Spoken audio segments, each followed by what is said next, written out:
Hello everybody, welcome back to my channel. Today I wanted to share with you guys why I left my six-figure job to move to Dubai and work as a USA Youth Ambassador.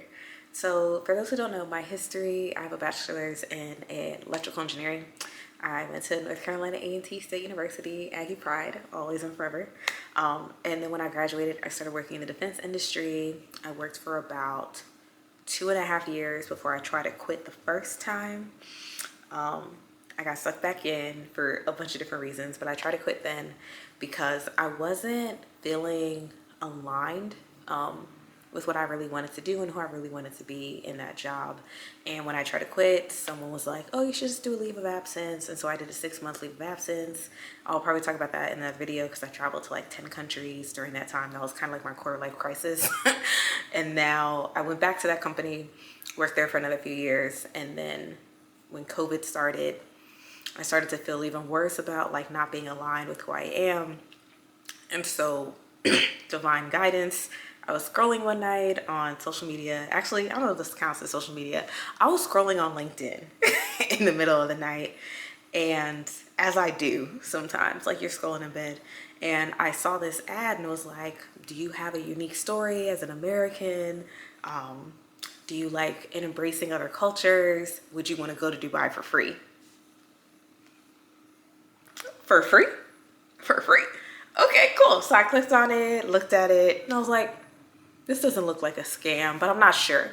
And they had an information session like right the day after Thanksgiving, I believe. And I saw this in late October. And I was like, we'll see. The deadline isn't until January. Yeah, I think it was like the end of January was the deadline. And I was like, okay, we got time. So I went to the info session. It was really interesting. I was like, oh, this isn't a scam. It's backed by the US State Department. Maybe I should look at this more seriously. And I ended up doing my application the next day, got called in for an interview about a week or so later, and ended up getting the job offer. I think it was like 2 days before Christmas. It was a very short timeline for everything. You had to submit a video and all this other stuff, but it came together in the end. And the reason I decided to leave and not do another leave of absence, because my management wasn't really on board with me doing a leave of absence, but my executive mentor was. And he was like, no, we'll just put you back on LOA. I got you, it's fine. And I was like, no, this time I really want to just step out. I want to do it with no crutch, no backup plan, because you kind of move differently when you have a plan B, you know? And I wanted to not have a plan B for once and just dive into the experience. And I really appreciate the mental space that COVID provided, because without all those distractions of what my lifestyle was like here in LA, I was able to see that I was not truly happy with what I was doing and I wasn't fulfilled. And kind of like that song from Hamilton, like you'll never be satisfied. Y'all, that was me. That was me. And understanding that now, looking back, I'm like, yeah, I didn't have a hope and a prayer. I would have quit eventually anyway. If it wasn't this, I would have quit to do something else.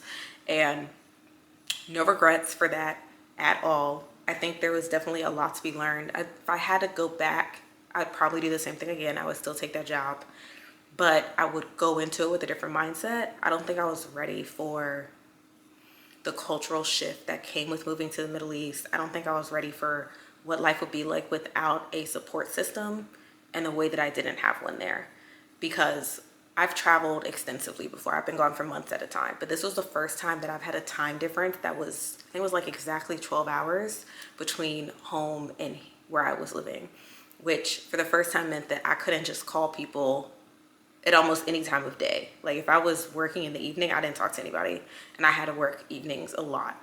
And so I couldn't talk to my friends or families for days at a time because it's just the time difference was just too hectic. I had to actually like schedule calls to people and get up at like 8 a.m. just to talk to them at 8 p.m. before they went to bed.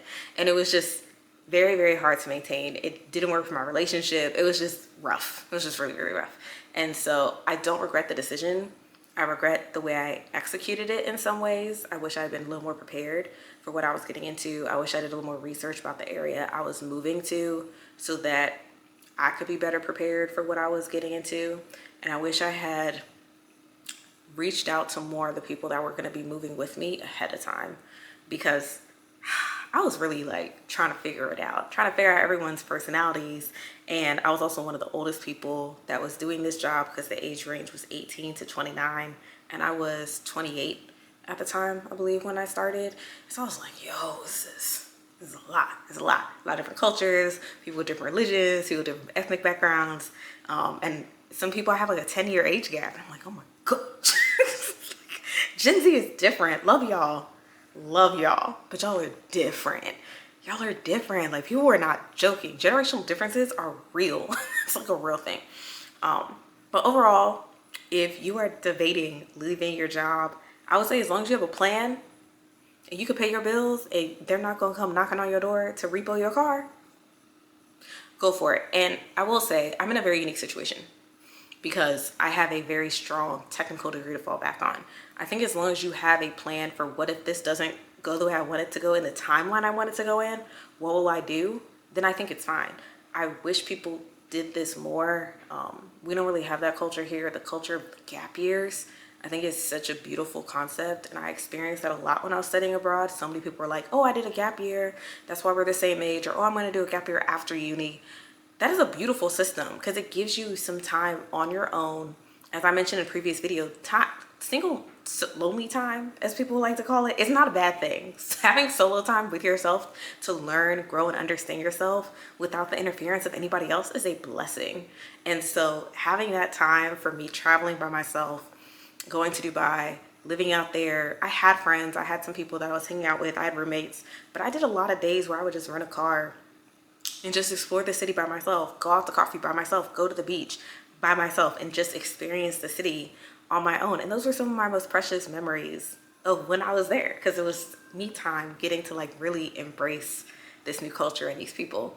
So if you are debating, overall, I would say go for it. If you guys want me to do more videos about this transition and taking a step from traditional American life and having a 9-to-5, I've done this at least twice now.